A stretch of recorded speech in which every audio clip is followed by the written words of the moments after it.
Dear students, अस्सलाम वालेकुम। हम जो टॉपिक पढ़ रहे थे ऑर्गेनिज्म एंड पॉपुलेशन, उसी को हम आज फिर कंटिन्यू करेंगे। तो पहले हम आज पॉपुलेशन डिस्कस करेंगे। तो population is defined as total number of individuals of a species present in a particular area at a given time that we call the population. For example, हम population देखते हैं ह्यूमन पॉपुलेशन, काउज की, buffaloes की, dogs की, different species की population है, उसको हम पॉपुलेशन कहते हैं। तो अब पॉपुलेशन में हमें पहले ये पढ़ेंगे pre reproductive, reproductive and post reproductive. Pre reproductive किसको हम कहते हैं, कौन सी एज होते हैं? ये as group includes young individual as group है जिन्होंने अभी प्यूबर्टी क्रॉस नहीं किया होता है, प्यूबर्टी में वो अपेयर नहीं हुआ है। which will not enter reproductive age after some time. After some time, they will enter the reproductive age. Pre-reproductive, before reproductive age is इनकी अभी प्यूबर्टी स्टार्ट नहीं होती है। जो रिप्रोडक्टिव एज ग्रुप है, ये वो एज ग्रुप है which are actually adding new member of population. This group includes the individuals which or actually adding new members of population. Their number is almost equal.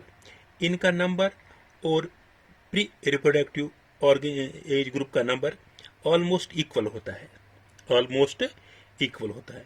उसके बाद आता है post reproductive. Post reproductive age वो होते हैं, मतलब ये होते हैं ओल्ड एज्ड।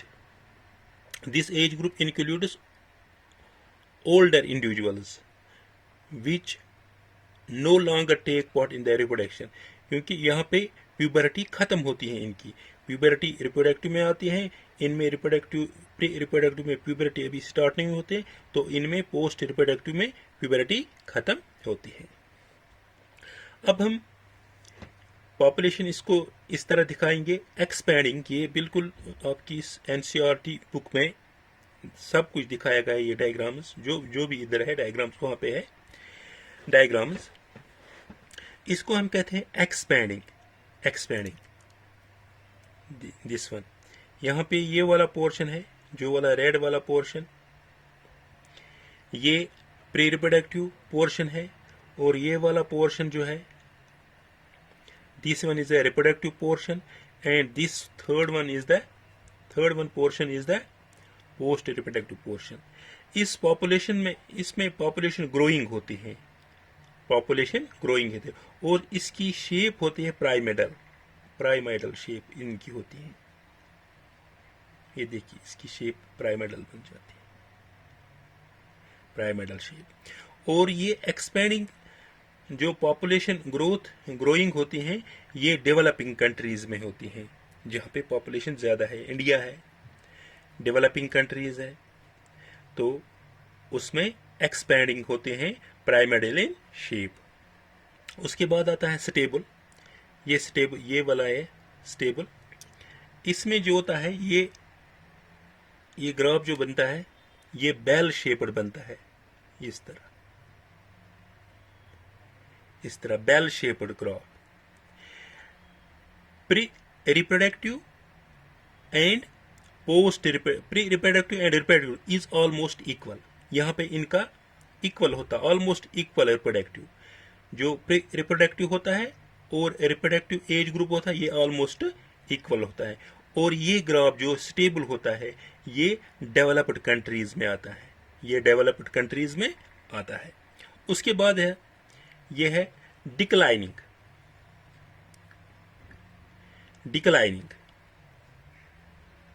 पहले इनका कम होता है, फिर थोड़ा ज्यादा, फिर कम होता है डिक्लाइनिंग ग्राफ। इसमें आता है ये यूरिनर शेप्ड, इस तरह शेप्ड ग्राफ आता है, इस तरह इसका। ये ग्राफ आम तौर पर वॉर हिट एरियाज में लाइक सराया है, सीरिया है, ये ग्राफ उनमें आता है डिक्लाइनिंग ग्राफ, क्योंकि वहां जो रिप्रोडक्टिव एज ग्रुप है ये पहले ही वहां पे मर जाते हैं, रिप्रोडक्टिव पहुंचने से पहले ही मर जाते हैं, इसलिए वहां पे जो ग्राफ होता है वो डिक्लाइनिंग ग्राफ होता है, वॉर हिट एरियाज में आता है। ये है ग्रोथ मॉडल, बुक पे बना हुआ है, दो शेप्स बने हुए हैं, एक ये वाला शेप, यहाँ पे जो ये लाइन है के, it is a maximum carrying capacity, this portion, जिस वाला ये वाला ग्राफ जो है फर्स्ट ए ग्राफ है, एक्सपोनेंशियल ग्रोथ, इसमें एक्सपेंशियल ग्रोथ होता है, ये जे शेप्ड होता है। ये ग्रोथ वहां पे होता है वाई रिसोर्सेज आर अनलिमिटेड, जहां पे रिसोर्सेज अनलिमिटेड होते हैं वहां पे पॉपुलेशन ग्रोथ ज्यादा होती है, वहां पे पॉपुलेशन ग्रोथ ज्यादा होती है। दूसरा वाला जो है ये लॉजिस्टिक है, logistic growth S shaped curve आता है, इसमें एस शेप्ड कर्व आता है, वाई रिसोर्सेज आर अनलिमिटेड, वहां पे ये ग्राफ आता है कहां पे, जहां पे रिसोर्सेज अनलिमिटेड होते हैं, जहां पे रिसोर्सेज लिमिटेड हो, सॉरी, जहां पे रिसोर्सेज लिमिटेड होते हैं। अब पॉपुलेशन इंटरेक्शन है, पॉपुलेशन इंटरेक्शन, पॉपुलेशन इंटरेक्शन, इसमें species A, species B, name of the interaction. Species A में और स्पीशीज बी, ए को भी फायदा मिलता है, ए स्पीशीज को, और बी स्पीशीज को भी फायदा मिलता है, दोनों स्पीशीज को आपस में फायदा मिल, उसको कहते हैं म्यूचुअलिज्म। क्या कहते हैं? म्यूचुअलिज्म। इस तरह हम म्यूचुअल फंड कहते हैं, उसको एक जिसका होता है उसको भी फायदा होता है और जो मार्केट में होता है उसको भी फायदा होता है। इसको स्पीशीज ए, इसको भी नुकसान होता है, लॉस होता है, और स्पीशीज बी, इसको भी लॉस होता है, नुकसान होता है, तो इसको हम कहते हैं कंपटीशन, इसको हम कहते हैं कंपटीशन। अगर स्पीशीज ए को फायदा और स्पीशीज बी को नुकसान, स्पीशीज ए को फायदा, स्पीशीज बी को नुकसान, उसको हम कहते हैं प्रीडेशंस और पैरासिटिज्म।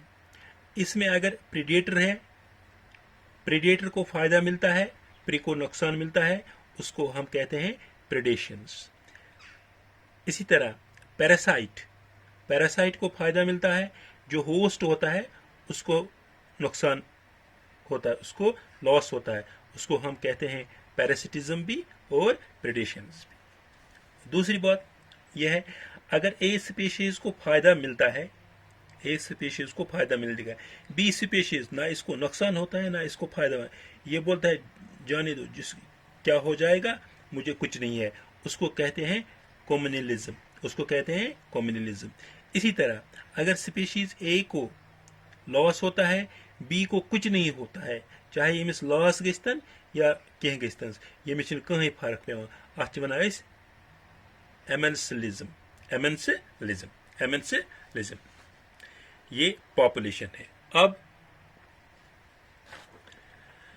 हम पहले प्रेडेटर को थोड़ा प्रेडेशंस, जहां एक स्पीशीज को फायदा मिलता है, एक को नुकसान होता है, लॉस होता है। It controls pre populations. अगर फूड चेन में फॉर एग्जांपल लाइन को रिमूव करेंगे, उसको डियर को रिमूव करेंगे या लाइन को रिमूव करेंगे, तो फूड चेन उसमें ग्रॉस होता है, ज्यादा होता है, तो फिर उसके बाद जितने भी प्रोड्यूसर्स है वो खत्म हो जाएगा। इसमें क्या होता है, predations, it is direct food relationship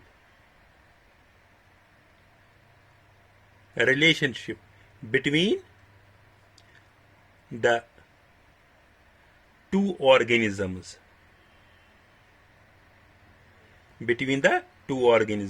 direct relation, in which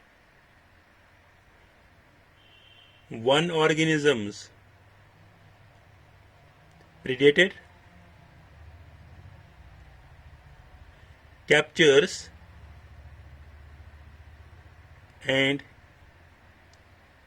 feeds on the other organism, that is free. जो मैंने आपको पहले बताया, एक को फायदा मिलता है, एक को नुकसान होता है, एक को फायदा मिलता है, एक को नुकसान मिलता है. अगर प्रीडेटर इसको free living organisms which catches and kill the species of for food, वो किसी ऑर्गेनिज्म को खाएंगे for food purpose. Most of the predator organisms और animals, most of the predator organisms are animals, but there are some plants also, especially fungi, which feed upon the organisms, अब दूसरा है competition.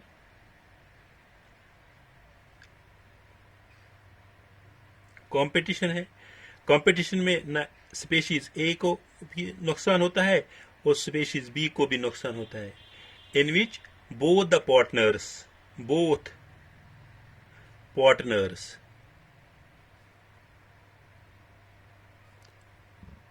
or harmed, दोनों को नुकसान. It occurs between the individuals of the same, ये same species भी होगा और डिफरेंट भी होगा. डिफरेंट स्पीशीज दोनों में हो जाएगा, सेम स्पीशीज भी और डिफरेंट स्पीशीज भी. When competition occurs between the individuals of the same species, अगर when competition occurs between the individuals of same species, अगर competition same species के दरमियान होगा तो हम उसको कहते हैं intra specific competition. Intraspecific competition क्या हुआ? इंट्रास्पेसिफिक कंपटीशन, अगर कंपटीशन होगा between the individuals of the same species तो उसको हम कहते हैं इंट्रा स्पेसिफिक कंपटीशन. अगर कंपटीशन होगा between the number of different species, अगर डिफरेंट स्पीशीज होगा, तो हम उसको कहते हैं इंटरस्पेसिफिक कंपटीशन. इंटरस्पेसिफिक ये होगा सेम स्पीशीज में और ये होगा डिफरेंट स्पीशीज में. इसको हम कहते हैं इंट्रा सेम स्पीशीज, और डिफरेंट स्पीशीज जो होता है उसको हम कहते हैं इंटरस्पेसिफिक कंपटीशन. अब तीसरा है पैरासिटिज्म.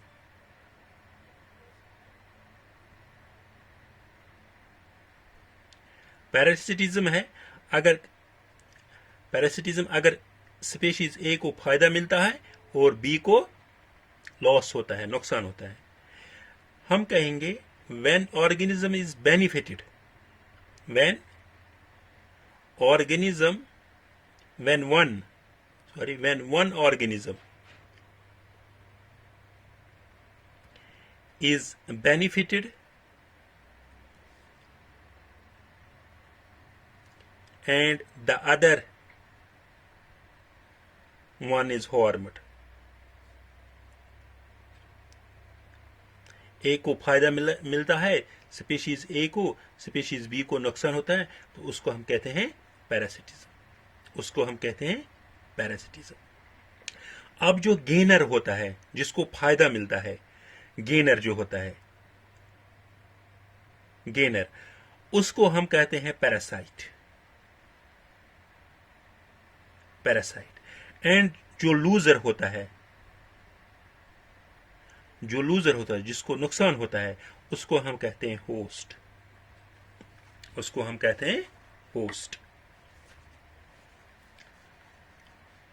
फॉर एग्जाम्पल अगर हम लेंगे ह्यूमन लुइस, लुइस को फायदा मिलता है तो ह्यूमन को नुकसान होता है।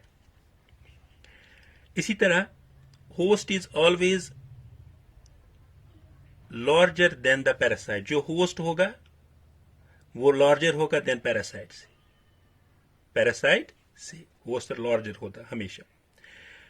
इसमें जो वैरायटी होता है, variety of plants and animals और parasite in their mode of nutrition.